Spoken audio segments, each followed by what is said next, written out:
Welcome back, everyone, to the Therapist Confidential podcast. I am very, very excited today to be speaking with a colleague, a friend, an inspiration, Marcela Polanco. We work together now at San Diego State University, but we've known each other for, time flies, over a decade or so. So there's a nice relationship that precedes this conversation.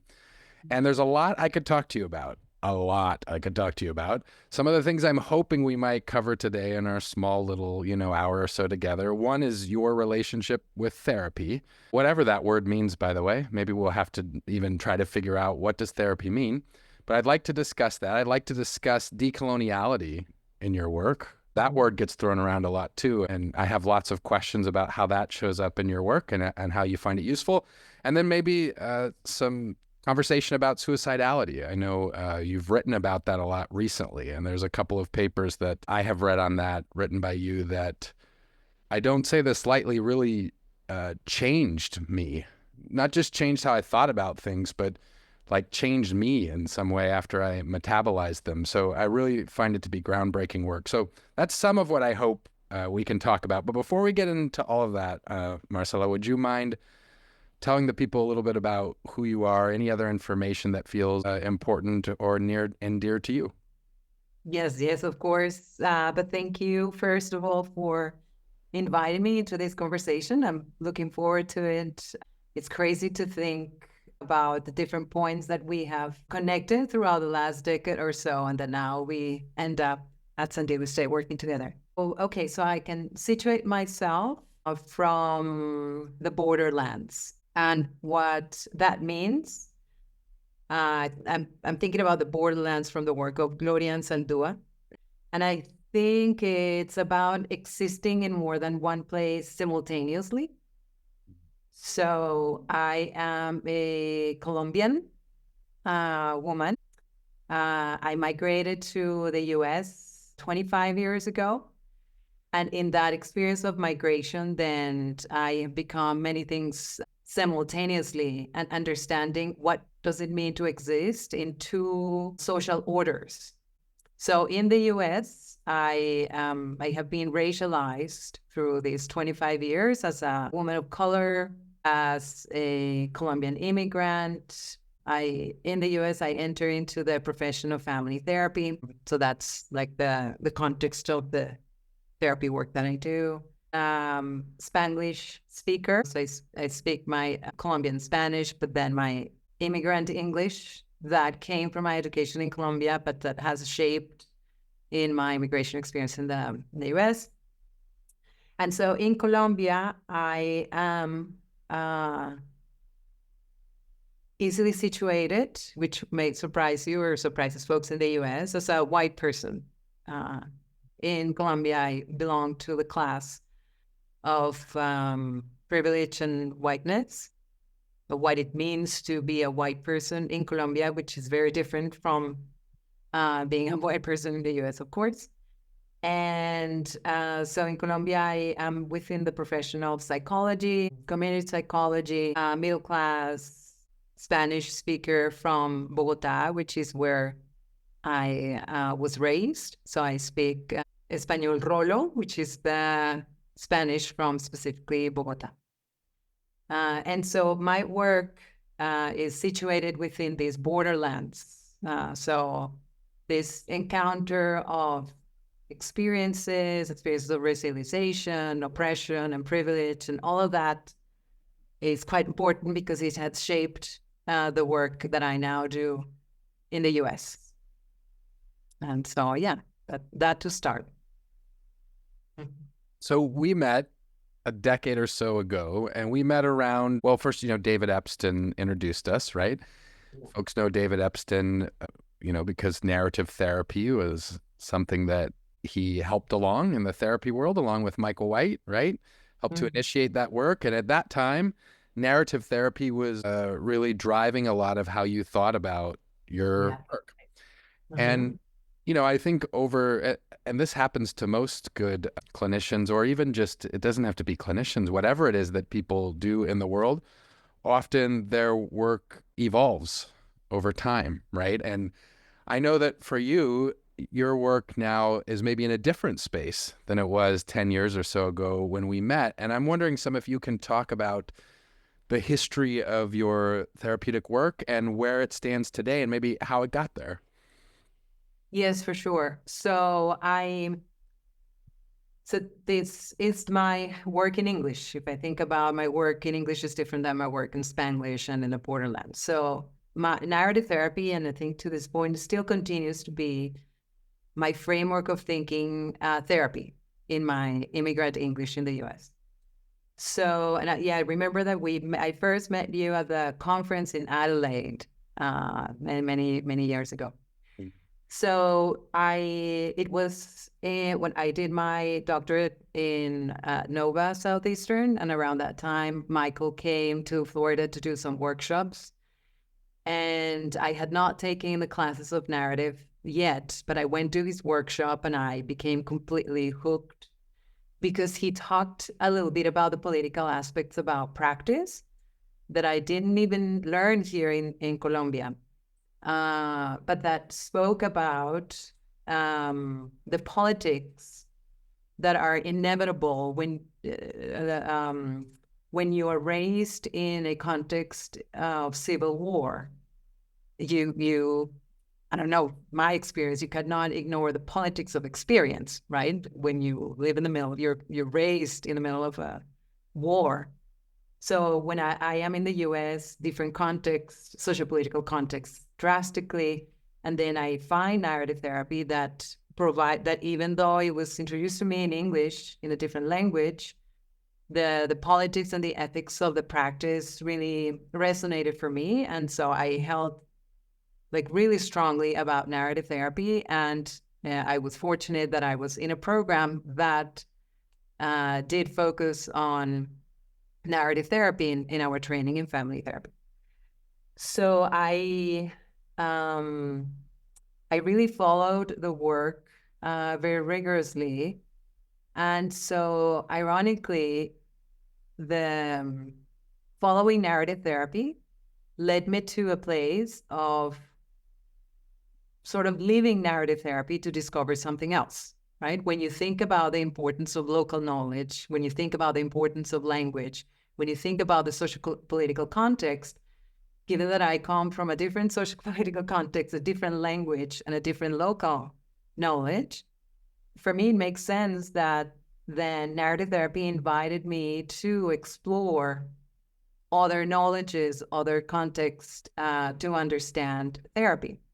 But of course, I did not do that work myself. I would have not been able to do that myself. And it was in my collaboration with David Epstein that he facilitated in thousands of emails of conversations for a few years where he asked his very pointed questions that led me to start questioning, right? Am I really developing this faithfulness to Michael White, or am I really learning about what narrative therapy means, which is not abiding to the faithfulness of the author, but really engaging in the ideas. And so the ideas invited me to question the ideas themselves. And that questioning meant exploring other local knowledges, other languages, other sociopolitical contexts. And so more specifically, I did my dissertation in the translation of narrative therapy into Spanish. And so that, obviously, I had to come back to Colombia, linguistically, culturally, geographically, to understand what does it mean now to think about narrative therapy in Spanish, which, of course, thinking about narrative therapy in Spanish means leaving narrative therapy a little bit on the side. And that's where I started encountering decoloniality, which is one of the most prominent movements that are today in Latin America. So when crossing the border into epistemically, then yes, so narrative therapy stands alongside in English, in the context in which it belongs in English. Other discoveries that I'm still in the process of understanding and exploring, that I'm framing now within a decolonial framework, specifically in Latin America, because there, as you said, it's a word that exists in many different places and is located in different geographies, bodies, histories. So I specifically talking about Latin America and my history in Colombia. Yeah, I'd love to dig more into decoloniality as you understand it. I mean, it seems like in United States, after George Floyd's murder, there was a lot of uprising and energy, and some of that found its way, maybe even a lot of it, into academia and the therapy world. And, I would hear people say, like, we're decolonizing syllabi, which was interesting. I don't know if can syllabi be decolonized. I'm not sure. But the way that was looking was like, well, we're going to make sure we have authors in the syllabus who aren't white.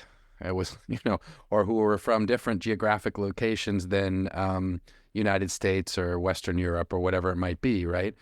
And while I think that's a noble Yeah. direction, Yes. I didn't necessarily see that as an act necessarily of decoloniality, right? And so, as you said, decoloniality, I guess, can be defined in different ways at different spaces and time with different people. There's words can mean very different things in different contexts, but I'm interested in particular Mm-hmm. how you make sense of this word decoloniality and how it makes its way into your practice. Yes. So I am situating the work. Maybe I want to connect this with three groups that I have had the opportunity to be in connection with, and it's one group in South America of decolonial feminists that is called GLEFAS. Another group that comes from these are folks that are also like myself in the migration experience, so they bring their work from Latin America, but they are located in universities in Europe and the US. And so these folks are do a training in the Netherlands. And another group that also does some trainings in Barcelona that also come from more the Caribbean, Latin America, the Caribbean. So it's through three groups that I have studied and explored decoloniality. So it's super important to think about the geopolitics of knowledge, and what that means. I've come to understand is situating knowledge in the bodies where the knowledge is generated, the geographies, right? So for somebody with my skin, for somebody in the borderlands as a South American migrated into the US, those conditions lead necessarily to think particularly that if somebody in Africa, or if it's somebody in Europe, or if it's, right? So the importance of situating the work in Latin America or Abya Yala is not necessarily just where the books were published, but really the places, the land where these ideas are thought. It's quite different than decolonization in Australia or Canada or in India, post-colonialism and all of that. And another thing that I want to say about that is that this is work that, which is a little bit different than post-coloniality. It doesn't come from academia. It comes from lived experience of indigenous communities, of Black communities, from criollos or myself, mestizas, mestizos, mestizas, enduring the experience of coloniality within the history of the colonization of the Americas. So that already shapes the way in which that work takes form. That now, because of people like myself, we're bringing this work into academia. We're bringing this work into different areas, but it didn't come from there. So it doesn't abide to the rigor of discipline.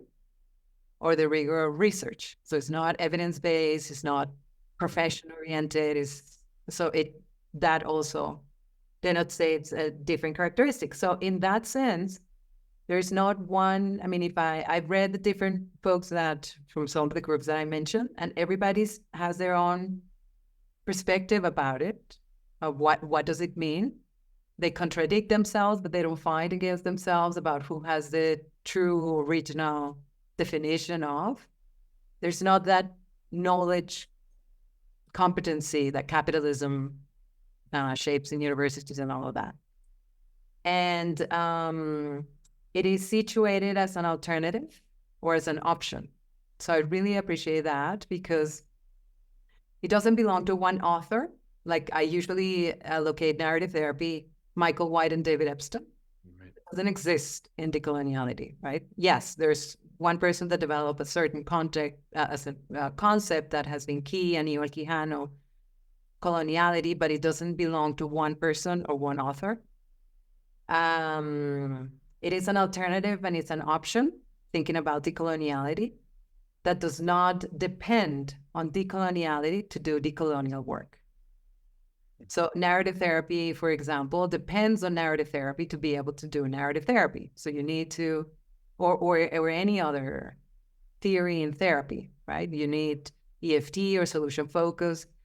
It depends on itself to promote that work. If you do narrative therapy or solution focus or EFT, you depend from that knowledge to be able to practice. So decoloniality does not depend on itself. It doesn't require itself to do decolonial work. So that as surrendering epistemic dependency for me was super exciting, because it makes me think about therapy doesn't need the framework of therapy to generate therapeutic experiences. And in that sense, I have found the word healing a little bit more attuned to thinking about therapy. So if I think about healing, I mean, there are multiplicity experiences of healing that does not need of the therapeutic encounter, therapy, client, therapy assessments, right? All of that is not required in order for you to have experiences of healing. Okay, so in all of that I have described to you, I have not said yet what is decoloniality. So as I understand it in the multiplicity of ways in which people write and think and talk and give workshops about it.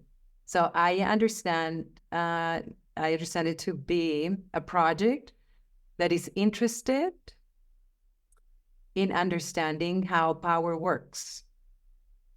And that power specifically, which the French philosophers, I'm sorry, I can't help to bring all of these philosophers and blah, blah, blah. Just delete all of that. That's very boring. No, please, bring them in. So when I trained in therapy, I understood power from French philosophy, Michel Foucault. Mm-hmm. Michel Foucault for dummies. I was one of the dummies that I have learned about Michel Foucault. And so Foucault understands power in a particular way because Michel Foucault was European and experiences, blah, blah, blah. So in decoloniality, we're thinking about power, thinking about the history of Abya Yala. Of course, power takes a different form. So the way in which the power is called is coloniality. It's a system of power that has shaped the modern world in which we live. So if we want to address the modern world in which we live, we have to address the power that is the colonial power that is often hidden. It has to be kept hidden, right? Because otherwise the modern world that we're living in would not survive, right? If it shows.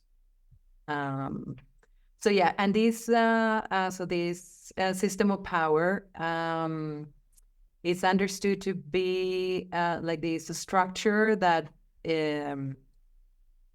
is sustained in the interconnection or interdependency of, I could say, four main factors, which is, as we know, capitalism, or the control, the desire of control for the economy, and the economy that we live now is capitalism, the desire of the control of knowledge, so the research, evidence-based, what constitutes that's knowledge and what is not knowledge. The control for authority, who is situated as people who has the ability to shape universities, therapy, and who publishes, and authority. And of course, the other one is the control of subjectivity, or personhood, or people, which is race, gender, and all of these sort of things.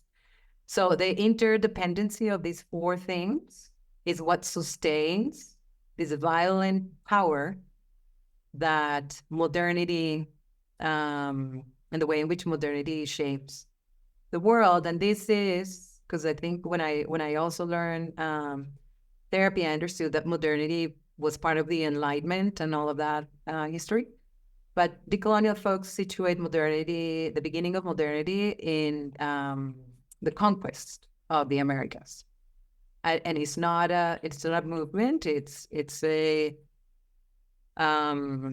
not a historical moment, but is the way in which modern power, coloniality, started to evolve. So, of course, this is philosophy, because I love to read philosophy, and I think, well, that's what opened for me when I did a PhD in therapy. I became quite interested to understand the philosophical foundations of what makes therapy. So that's became my way of thinking. So when I now connecting this to therapy, when I think about therapy, if I think about therapy from the perspective of race and gender, from the perspective of authority, from the perspective of the control of knowledge, and from the perspective of capitalism, my response was like, fuck. Like, what are we doing? Because I could connect therapy as one of the systems that is sustained and sustains this colonial power.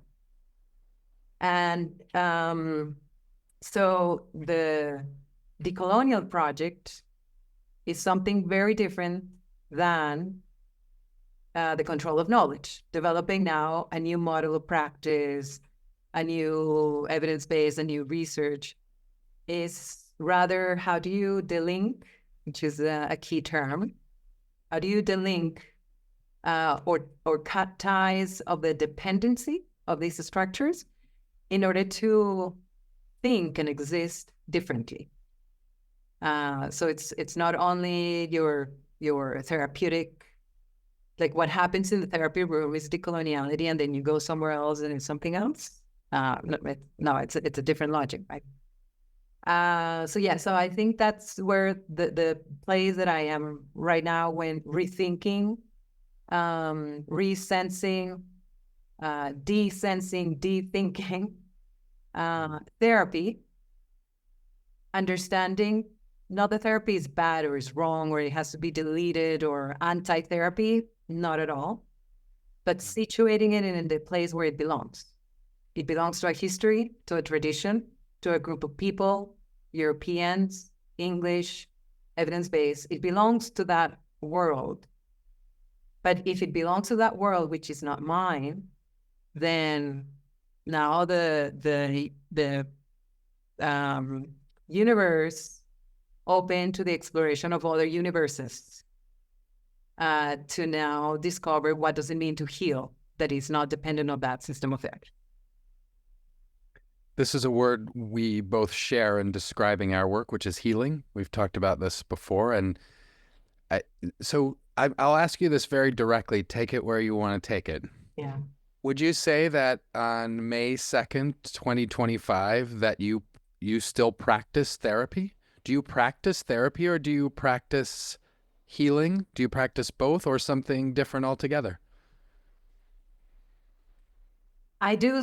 I practice therapy. Yes. And why I practice therapy? Because I am in the US, I have a license, and I have to sustain that license that give me some responsibilities.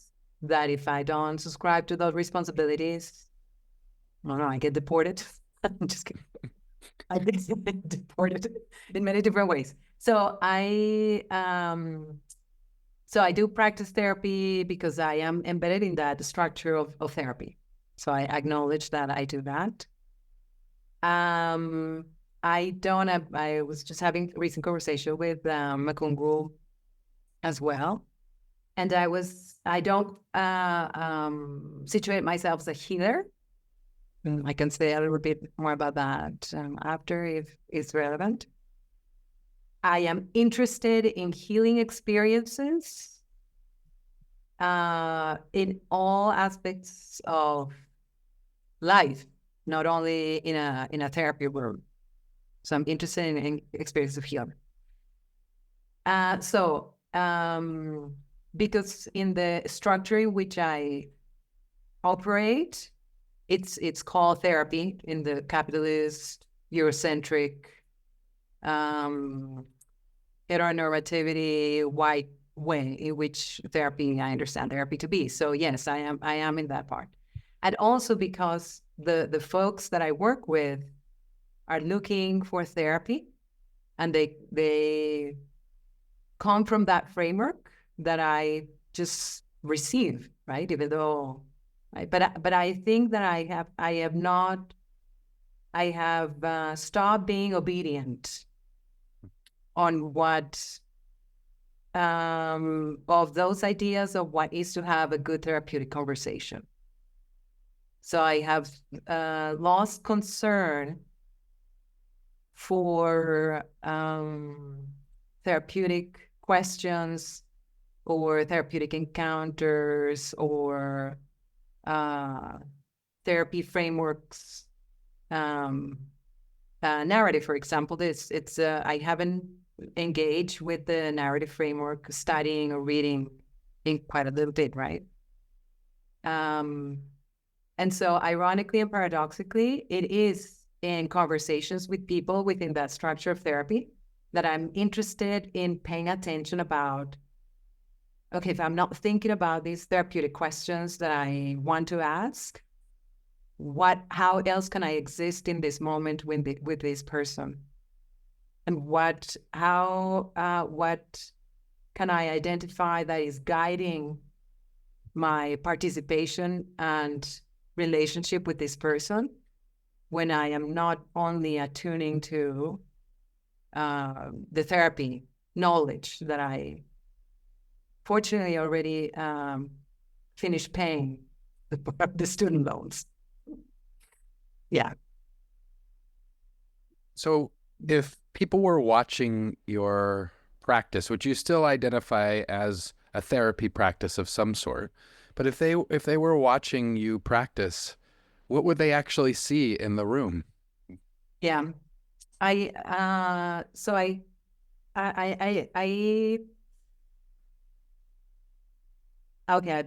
will answer this in two ways. One is I don't know. And the reason why I don't know, because I am no longer a therapist that is interested in the sophistication of the practice of therapy, which is like research, right? You do your transcripts, you look at your videos, you try to discern from this, okay, this is a therapeutic question. This was an important moment. I'm going to write an article about it so I can reflect about, and that's how the therapeutic knowledge is built. You have to reflect about what is making your therapy therapeutic so that you publish it and you profit from it and you teach other people about it. And that's the evidence-based logic, right? Mm-hmm. And I was like this step of engaging in that practice because I did have that question in my transition between narrative therapy and decoloniality, that I actually, one of the folks that in our program at San Diego State, and I asked them, why don't we transcribe, right? We've been studying decoloniality, but let's find out what does it mean in our practice. So yeah, the whole thing. Let's the transcripts, and then we come up with a little steps and framework or whatever. Unfortunately, it never worked out. So I have never done that experiment. And for that reason, I don't have an answer about how that, because I'm not concerned in the process of doing therapy about therapy. So I don't really have answers for, what is my structure of therapy and whatever. That requires reflection and thinking and going through that. So that is one side of the answer. The other side of the answer that I've also, because I don't know if I mentioned that I work also as a faculty member in the MFT programs at Iowa State, and so I work with folks who are learning how to do therapy, and I facilitate the courses.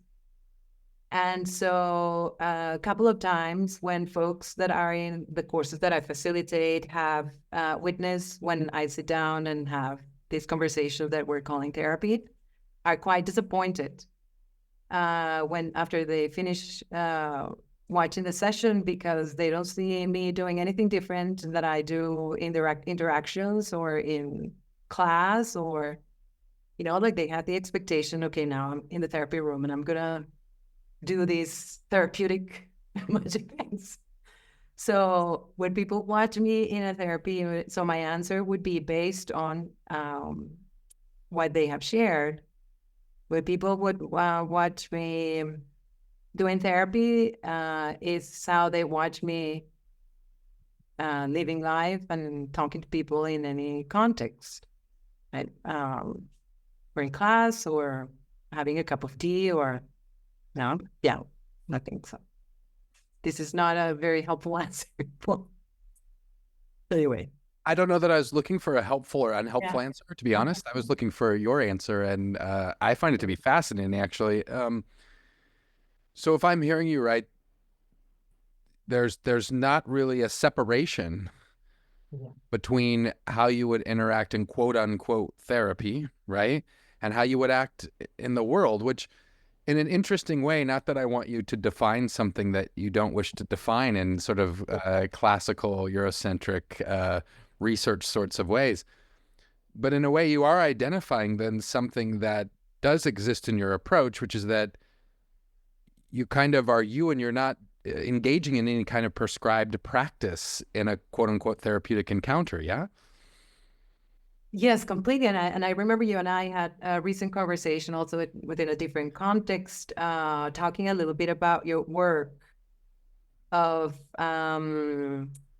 we're talking a little bit about your history and the history of your communities and your relationship with your parents as what influenced a little bit the work that you do, right? That is, and we were saying, like, if this is not about now training people how to be Travis Heaths in order to do that kind of work, because the work is shaped by who we become, our histories, our communities, our languages, our contexts. And so that is not prescriptive. It's something that you and I have been in conversations. And so that becomes very difficult for the concept of therapy.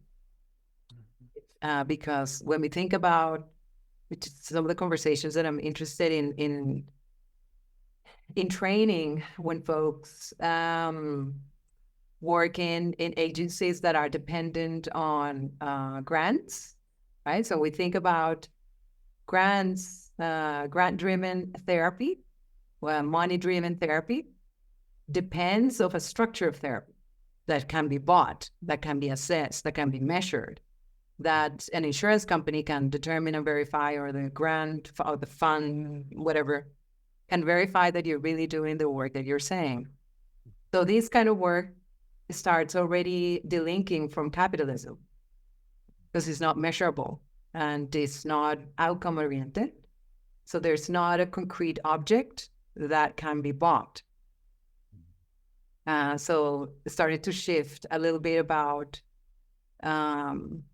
or making a connection first of how capitalism shapes knowledge. What are the requirements that we need to abide to? Yes, I have a license and I have certain requirements that I have to abide to. But then I can delink myself from that, and that makes a huge difference. So I don't charge for therapy, and that makes a significant difference in for folks and for myself, and therefore for the conversations that we can have. I'm not saying that. In saying that it's because of my circumstances that my job can pay my debt. I don't need to become rich to pay all my debt. So I don't charge for therapy, but I'm not suggesting that decoloniality and healing does not need money. Yes, it can be done with money. It can be done with an economy, but not a capitalist economy necessarily. Okay, I'm going somewhere else, but I'll stop there. You're going somewhere interesting. I'm taking all these notes and could go a lot of different directions. One thing you said that's of interest to me is you're talking about, students would watch you do quote unquote therapy, right? And they might feel disappointed, or it's almost like you were supposed to become another person, or you were supposed to speak a different way. You were supposed to do something different. And then you didn't do that. And they sort of, what's going on?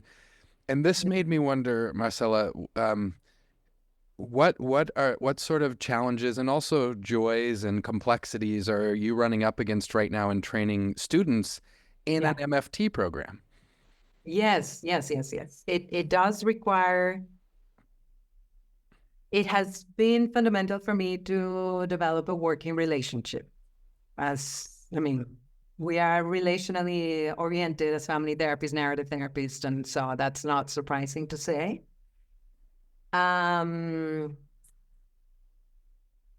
So I think that developing a trusting relationship that everybody here can contribute to our learning is very important, because what I offer, can you hear my dog barking in the back? I cannot. I think the Zoom filter is doing its job. I can see your dog barking, but I can't hear him. Okay, good. Yes, and I say that is because what I deliver is not what people expect. Because of course people are like, okay, I'm going to be sitting with this person. Teach me, what am I going to say? Or what am I going to do? Because I have a responsibility to provide a service. I need the prescription whenever that talking is like there. I mean, there's no prescription.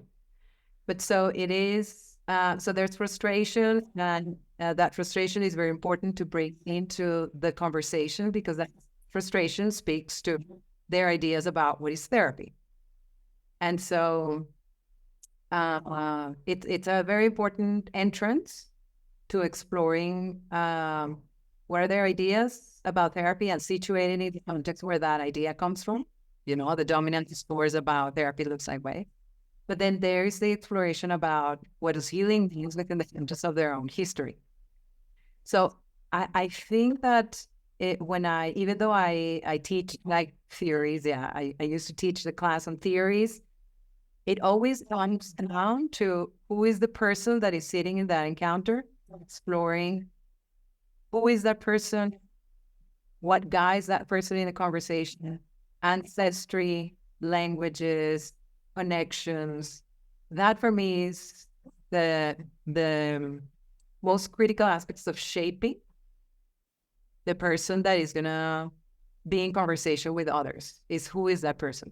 And I know that is conceptualized as the self of the therapist, but it's not the self of the therapist, because it's first not a self, because we don't ascribe to the idea of self, neither therapist.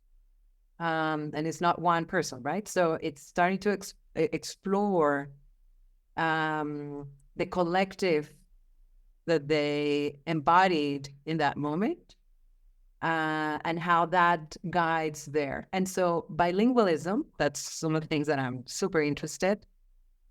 It's key in that when we start making comparison between how do you think therapy in English, and how do you think about being in conversation and healing conversations in your non-English language.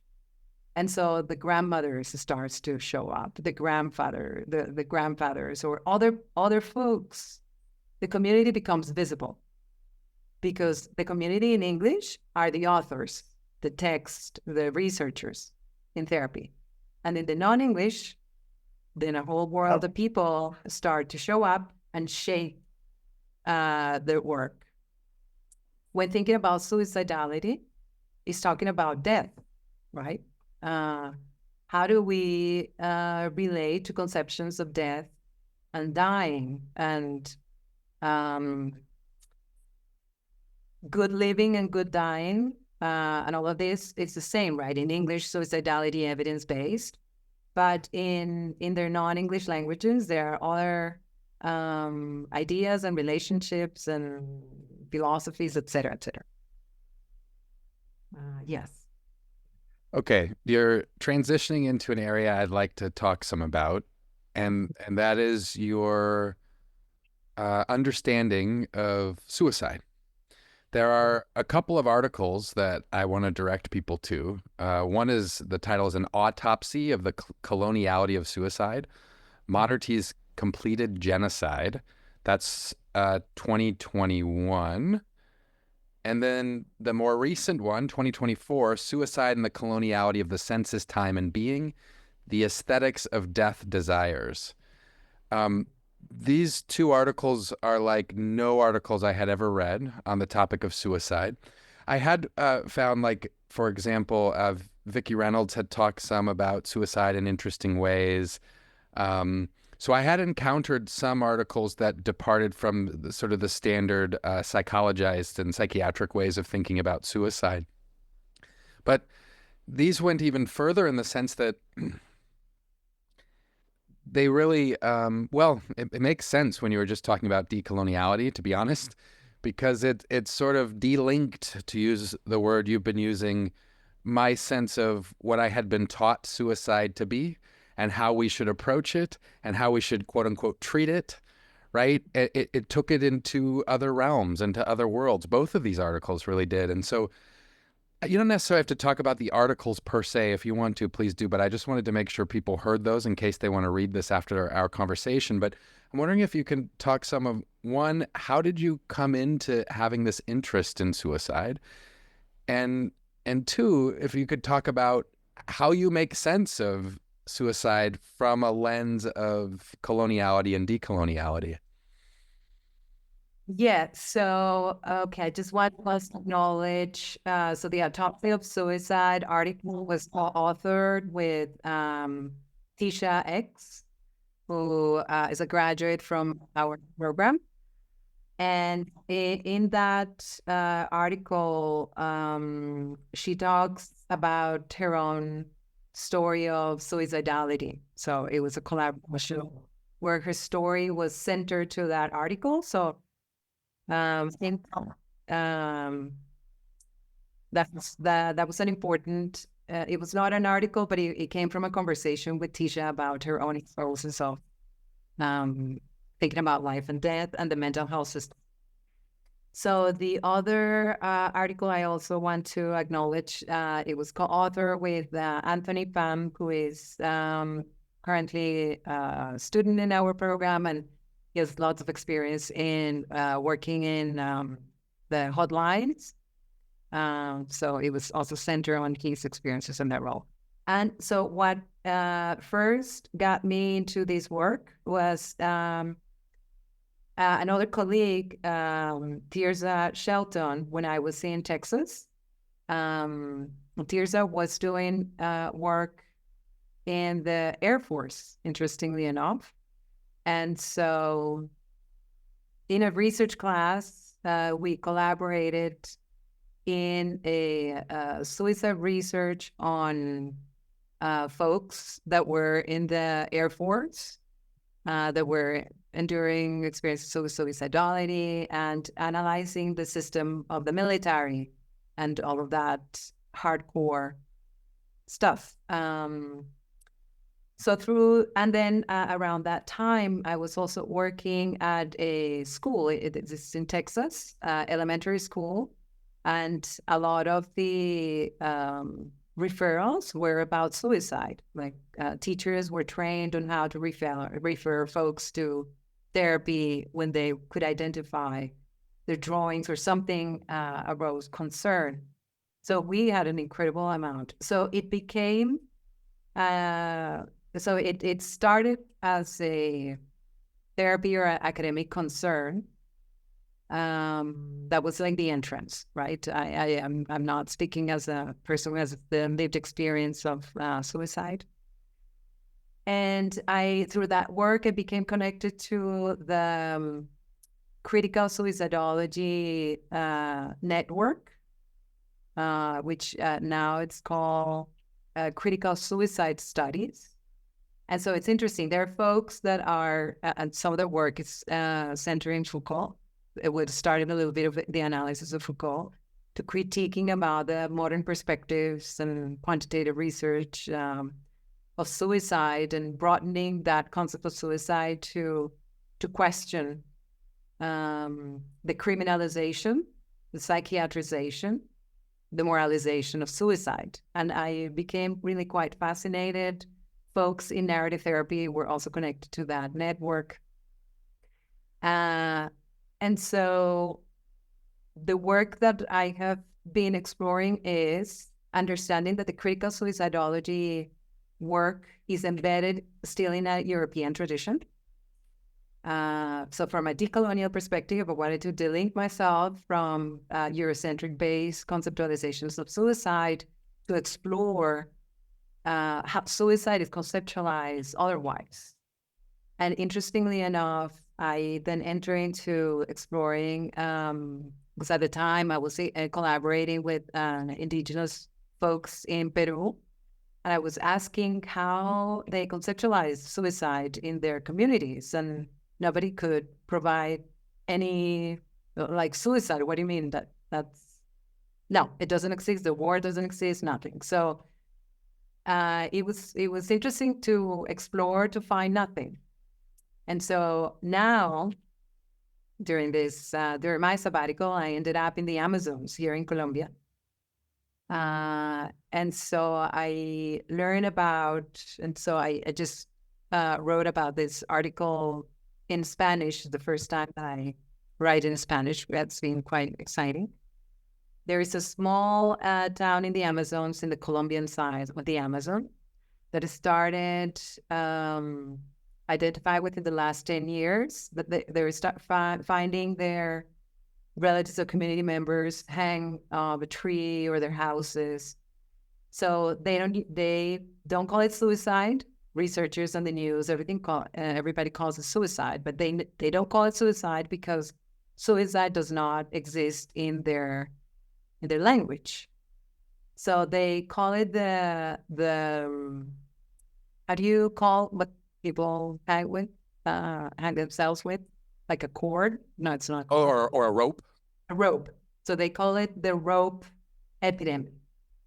That's how they call it. We start suffering from like a rope epidemic, instead of calling suicide. So I'm thinking about, how do you understand suicide when in their language suicide doesn't exist, when they don't conceptualize the body as the individual body, that notion of a body, they don't have a language for the body as we know it. Like the anatomic and physiological body does not exist. And when they conceptualize life and death in a very different way, from without the language, without the body, and without life and death as we know it in Western thinking, then how can you conceptualize suicide when those three components do not exist? Suicide depends on an anatomy and physiological body. It depends on the notion of life and death, or the biological death, and it depends on the word suicide. So if that doesn't exist in the community, then there's something else. And so I became quite interested then in learning about the cosmology of the communities, the Ticunas in Amazons. And so that's the exploration of decoloniality, right? It's like, okay, I want to learn about the experiences of these communities. I have to delink myself from suicidology to understand their lived experiences. And the most shocking thing is that suicide, if I violently call it suicide, stopped. They stopped it. and they don't have psychiatrists, they don't have therapists, they don't have medication, they don't have none of that shit, because it's a small town in the middle of the jungle. That, I mean, to get there, you can only be by boat, and there's electricity only. Like, I mean, there's no Western influence, and they control the rope epidemic. How they did it? With their ancestral knowledges, calling on their spirits, capturing the spirit that was bringing death, bad death, because it's not death. They were not preventing death because they honor death. With medicinal plants. I mean, so there is a whole world of experiences about healing that do not depend on psychotherapy or therapies to facilitate transformation. So that for me was like a radical example of what decolonial projects could be about. So, okay, now translating this into the capitalist, Eurocentric context in which we practice therapy, still, how do we then start thinking about conceptualizing the body differently? How do we think about language differently? That it's not only English-driven, the knowledges that we have that are English-driven, the ideas of self, the ideas of individual, the ideas of change, the ideas of problems, that it means living life and dying death differently. It's not a new method. It's really changing the sensing and the thinking of living. Anyway, what was the question? I don't remember the question, but the answer was way better than any question could have brought about. It's interesting, Marcela, as I listened to you tell that story, I started to get the sense of like, and you tell me if I'm misunderstanding this, it was like, oh, this is kind of how your work looks, what you were just describing. And it's not a manual. I don't even know how you teach such a thing. But there's some of what I'm metabolizing from what you said is like, there's a deep desire to understand local knowledges, right? There's a commitment to raising up that knowledge and not trying to come with prescriptions that would fix whatever the issue is, psychiatric, psychological prescriptions, but rather just a deep sort of understanding and almost a honoring of the way that these people in this context come about dealing with and define and come up with ways of traversing these particular challenges. Now, I don't know if that captures it. I'm trying to put words to something that maybe might be psychologized and colonial in themselves, but just trying to put language to understanding the process you just described. Yes, for sure. Yes. And so, of course, I'm talking about communities like indigenous communities, the ticunas, the indigenized communities. They're not indigenous, they're ticunas. They're indigenous in the nation state, in the census, blah, blah, blah, colonization, racialization. So the ticunas is their work. But so that work has been influential, right? We learn from that work. We honor the work that they're doing. We are changed and transformed and moved by that work. That can help us to then create is not the word, but engage in the word differently, because create, we don't need new developments. That's the Eurocentrism. The latest new developments that are published in the last 5 years is the only knowledge that counts. And so, but it really shapes in the way in which we start thinking and understanding now in the communities in which we live. So it's coming to mind, for example, the work of Candia Mosley, who also graduated from our program. You know. Yes. Yeah. And so Candia introduced me to bilingualism from the perspectives of Black Speak, Ebonics, a Black talk. And Kadia was talking a little bit, and there's a little chapter that she co-authored with Eureka as well from our program, in how when Kadia would come to class, she would shift her way of speaking to accommodate the white structure. The white structure, I'm talking about the university. I'm not talking about like only being white people in the room. Maybe the majority were people of color, but that was a white structure. But then when she would go home, she was shifting into her black speak. And so that is a radical example about how we lose an ancestry. We lose our languages, we lose our communities, we lose the people that guide us when we enter into the therapy structure. So if, and this is why I'm interested also in the program that we have been discussing, thinking about Ebonics as bilingualism, if you do therapy in Ebonics, if I do therapy in Spanish, if you do therapy, the sensibility, the way of thinking, the people that aren't necessarily are different folks, right? And those folks do not speak manualized or evidence-based or outcome-oriented. So, which is what you just highlighted, and this is not prescriptive. So training people to enter in a therapeutic conversation without a prescription, it's really hard because the context in itself call for expertise, right? When I go to the doctor and I'm like, I am depending to the expertise of the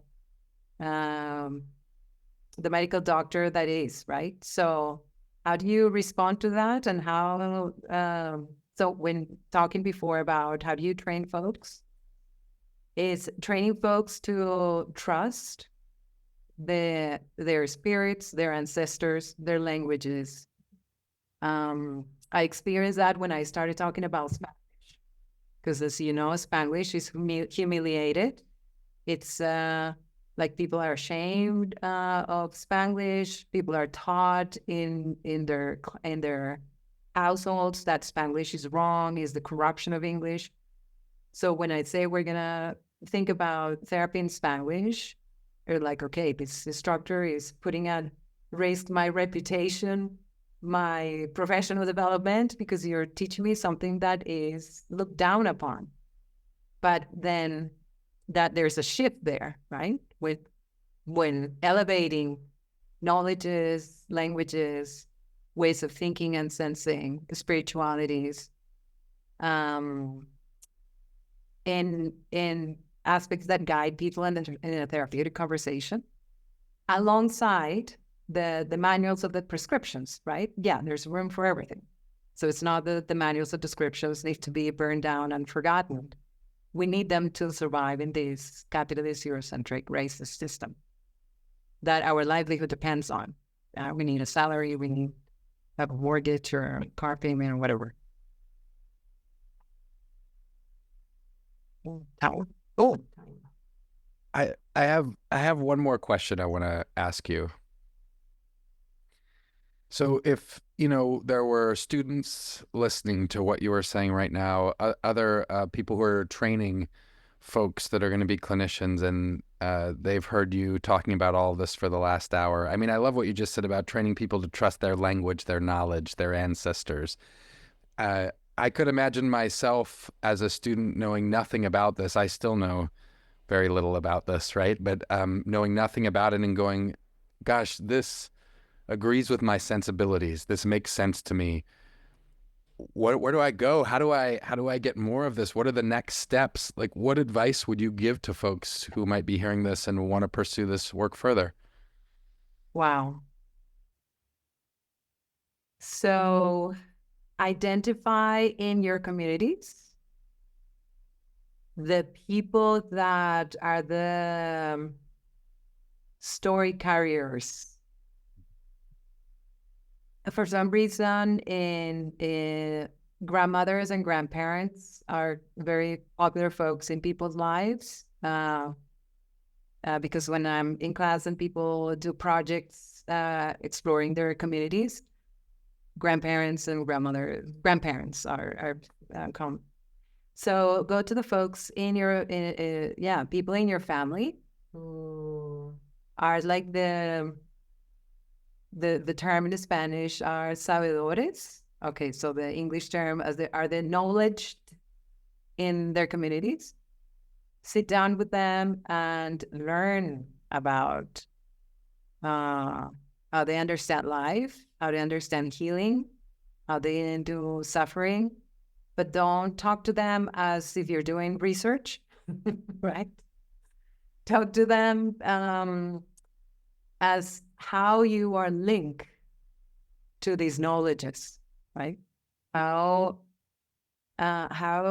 With a curiosity about where do I come from? I think that's why now I'm actually here in Colombia, in Bogota, having this conversation with you. I migrated 25 years, but these questions have brought me back to, to whom and to what do I owe my existence and what is there? Because I was raised, as I said, as a white person, even though I come, both my parents from, yes, the conquistadores. There's one specific Spanish person that was one of the conquistadores. But both sides of my families come from indigenized communities that I have no fucking idea about, right? No, I know nothing whatsoever. So the community that I was with this morning is from the side of my mother. To understand where are the worldviews and the ideas, the thoughts, that languages, that I come from, and how that shapes in the way that I live and be in community with other folks. And then also that will guide my practice, the way in which I sense, I listen, I pay attention to, I engage in conversation with people, I understand oppression, that's where I would go. I thought you were going to say to like some academic source, Marcelo, or to read some, you don't have, you're not selling a manual or something we could talk, a decolonial manual? No? Which is ironic because I spend my life reading those texts. I read a lot of those texts. I read a lot of that philosophy, whatever. But it's reading that philosophy that I've learned the value of not reading that philosophy only. Yes, I value text and Now I read decoloniality in many different ways. So yes, so diversity of epistemic diversity. That's a lovely note to end on. I appreciate this hour with you, Marcela, coming from Bogota and having this conversation, the wonders of modern technology, I guess, that we can have this conversation together. I so appreciate your time and your energy, your passion, your wisdom. Thank you so much. Thank you, Travis. Really, really appreciate it. I love the conversation. Thank you for the opportunity.